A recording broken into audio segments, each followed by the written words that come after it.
প্রথম বিষয়টা হচ্ছে তাহলে আপনি কি গেস করেছেন? এখন আমি ডাইস গেস করেছি নাকি আমি স্কুল গেস করেছি, নাকি একটু চুল গেস করেছি, নাকি আমি শার্ট গেস করেছি, আমার মনের ইচ্ছা। বাট তোমার কাজ হচ্ছে আমার এই মনের কথাটা তোমাকে বের করে ফেলতে হবে ইংরেজিতে প্রশ্ন করে। ইংরেজিতে বিভিন্ন প্রশ্ন করে তোমাকে আমার এই মনের কথাটা বের করে ফেলতে হবে। আমরা চেষ্টা করবো 90% যাওয়ার জন্য। যখন আমরা 30টা কোশ্চেন করবো তখন আর আমরা যদি না পারি তাহলে আমরা ঠকে গেছি তার সাথে, আর যদি আমরা পারি আমরা উইন। ঠিক আছে? তো এই 30টি কোশ্চেন করার ক্ষেত্রে আমরা কি কি কোশ্চেন নিয়ে আমরা আগাবো? প্রথম কোশ্চেন হচ্ছে it is solid or is it solid or liquid. তার মানে হচ্ছে আমরা লিকুইড এবং সলিড এই দুটো অংশে চলে যাব। তো সত্যিটা আমাদেরকে বলতে হবে। তো ডাইসটা কি লিকুইড না সলিড? সলিড। তো আমি বলবো ইটস সলিড। তার মানে হচ্ছে তুমি আর লিকুইডের দিকে যাবে না, তুমি কোথায় চলে যাবে?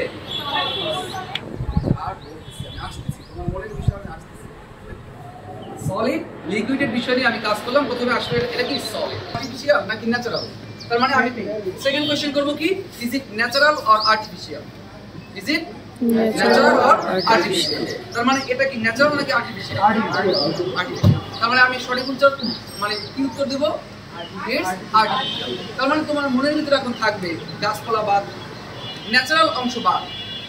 ন্যাচারাল অংশ কি বাদ। তার মানে হচ্ছে আমি প্রথমে বললাম সলিড, আমি আর্টিফিশিয়াল বললাম, কারণ হচ্ছে এখন তুমি সলিড মানে হচ্ছে শক্ত কোনো কিছু, আর আর্টিফিশিয়াল মানে কি যা মানুষ সৃষ্টি করেছে। তার মানে এটা কোনো জীবন্ত না। এটা কি জীবন্ত না? কোনো প্রাণী হবে? মানুষ কি প্রাণী সৃষ্টি করতে পারে? পারে না। তার মানে হচ্ছে এটা আর্টিফিশিয়াল। এর পরের কোশ্চেন হচ্ছে এটা কত, এটা কি কেনা যায়, এটা কি বিক্রি করা যায়, এটা কি কেনার যোগ্য? Is it buyable, is it sellable? এটা কি বিক্রি করা যায় নাকি এটা কেনা যায়? এটা কি বাজার থেকে কেনা যায়? তার মানে হচ্ছে আমি সাপোজ আমি আর্টিফিশিয়াল, এটা হতে পারে না আর্টিফিশিয়াল, এটা সলিড হতে পারে না আমার এই কোডটি, সেক্ষেত্রে এটা তো বাজার থেকে কেনা হবে। তার মানে হচ্ছে আমি ইজ ইট বায়াবল, এটা কেনা যায়। আবার কিছু কিছু জিনিস আছে যেগুলো কেনা যায় না, সলিড বাট এটা কেনার যোগ্য না, মানে এটা আমরা কিনি না। তার মানে হচ্ছে আমাকে এখন চিন্তা করতে হবে, প্রথম হচ্ছে সলিড, সেকেন্ডলি হচ্ছে এটা আর্টিফিশিয়াল, থার্ডলি কি এটা কেনা যায়, কেনার যোগ্য নাকি। এখন আসি আমরা যেহেতু কেনা যায়, তার মানে হচ্ছে এখন আসি আমরা এটা কি হচ্ছে কেনার বিষয়ে, এর দাম কত হতে পারে, এটার দাম কত হতে পারে। এই দাম যদি বেশি হয় যে এটা কত দাম হতে পারে, এখন আমি যদি মনে মনে ধরে থাকি এই গাছটির দাম হতে পারে 10,000 টাকা, তাহলে আমি বলবো 1 টাকা টু 10,000 টাকা। যে গেস করবে তার কাজ হচ্ছে এমনভাবে উত্তর দেয়া যাতে করে সে 30টা কোশ্চেন পর্যন্ত নিয়ে যেতে পারে। আর তুমি যদি একটা বিষয় গেস করো, সেই গেসটি যদি এমন হয় যে তুমি সহজে মানে তুমি এমনভাবে বলছো উত্তর যেন আমরা সহজে ধরে ফেললাম 10টি কোশ্চেনের মাধ্যমে। বাট তোমার টার্গেট থাকবে কি মিনিমাম না, মিনিমাম 15 অথবা 10টা। 30টি তো অনেক বড় ব্যাপার। 30টি কোশ্চেন দিয়ে কোনো একটি গেস বের করা মানে তো সে অনেক জানতা। তার মানে হচ্ছে তার শুধুমাত্র ইংলিশের টেকনিক না, সে সকল টেকনিক শিখতে হবে নাকি। তার মানে হচ্ছে আমি এখন এটা বললাম যে if you want to buy then it need minimum 1 টাকা to 1,000 or 10,000 টাকা। তার মানে হচ্ছে তুমি যদি এটা কিনতে চাও তাহলে তোমাকে কি করতে হবে 1 টাকা থেকে 10,000 টাকা। ও কিন্তু নির্দিষ্ট করে বলবে না যে এটা কত টাকা লাগবে, কি বলেছে 1 টাকা থেকে 10,000 টাকার মধ্যে পাওয়া যাবে। তার মানে আমি আর মানে 1 টাকা থেকে 10,000 টাকার মধ্যে পাওয়া যাবে। তার মানে হচ্ছে আমরা মোটামুটি কিন্তু একটি লাইনে যাচ্ছি। তুমি কিন্তু এখনো জানো না যে আমি ডাইস গেস করতেছি 1 টাকা থেকে 10,000 টাকার মধ্যে কি কি আছে, এটা নিয়ে কিন্তু আসলে তোমার মধ্যে এখন ধারণা থাকবে যে এটা কি কি আছে। এখন তুমি যেটা গেস করেছো এটার কালার, এটার কোনো কালার আছে, এর কোনো কালার আছে, অবশ্যই কোনো কালার আছে নাকি। তুমি যেটা গেস করেছো তার একটি কালার আছে না, যদি কালার না থাকে সেক্ষেত্রে তুমি তো অবশ্যই মনে করে যেটা চিন্তা করে তার অবশ্যই একটি রং আছে, রং আছে না। তাহলে এখন যদি আমি ডাইস সম্পর্কে বলতে চাই, yes what I guess colour is specially, আমি তো না দেখেই বলবো কম্বাইন্ড কালার,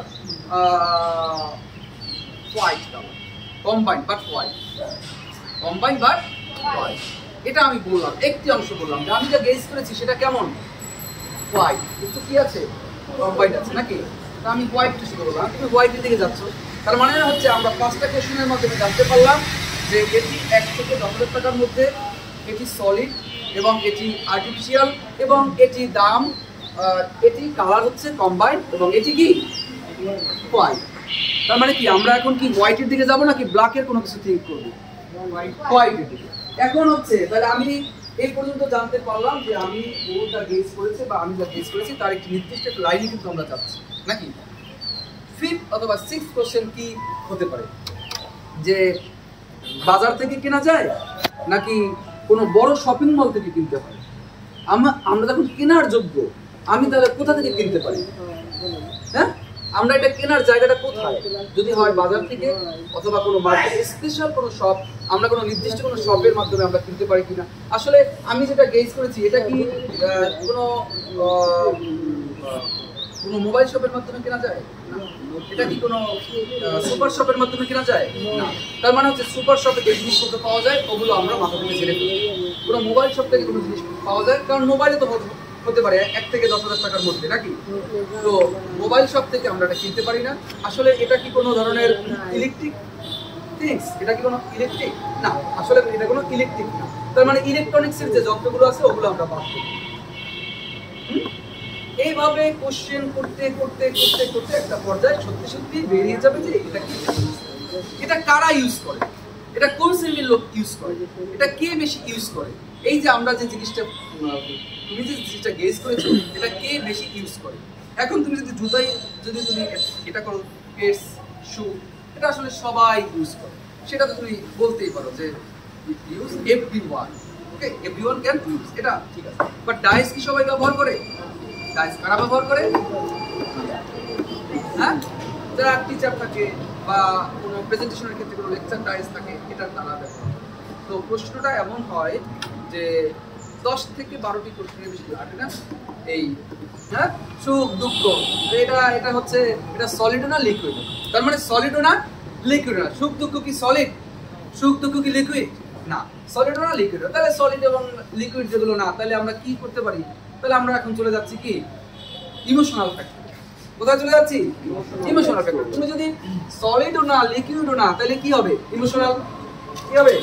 ইমোশনাল। সুখ দুঃখ এগুলো কি ইমোশনাল। এগুলো আমরা অ্যাকশন সিলেক্ট করব ফাইন্ড আউট করার জন্য এবং আনসার এবং তার ভিডিওগত বিষয়টি আমরা বের করে নিয়ে আসতে পারি যে গেজ প্রোগ্রামটা আসলে কি এবং ইন্টারেস্টিং একটি। পাশাপাশি হচ্ছে কি আমরা আরেকটি বিষয় কি বলেছি, ওয়ার্ড নাকি। ওয়ার্ড আমরা যেমন গানের আমরা যেটা করি যে গানের শেষ অংশ দিয়ে আমরা আবার কি করি, গান গাই না। আমার সোনার বাংলা, এই বাংলা ল দিয়ে তুমি আবার গান গাও, এই যে ল দিয়ে গান গাও, ঠিক সেম লাইক দিস। আমরা কি করব, ওয়ার্ডের শেষে যদি তুমি বলো স্কুল, SCHOOL স্কুল, এই এল দিয়ে তুমি আবার একটি ওয়ার্ড তৈরি করো। হ্যাঁ, লাইন এন দিয়ে আবার একটি ওয়ার্ড তৈরি করো। হ্যাঁ, এই যে বিষয়গুলো আছে সবাই একটু করে করব। তো আমরা প্রথমে ওয়ার্ড মিনিং এ যাই কিছু সময়, এরপরে আমরা শেষে আমরা গেজ প্রোগ্রাম যাচ্ছি। ওকে।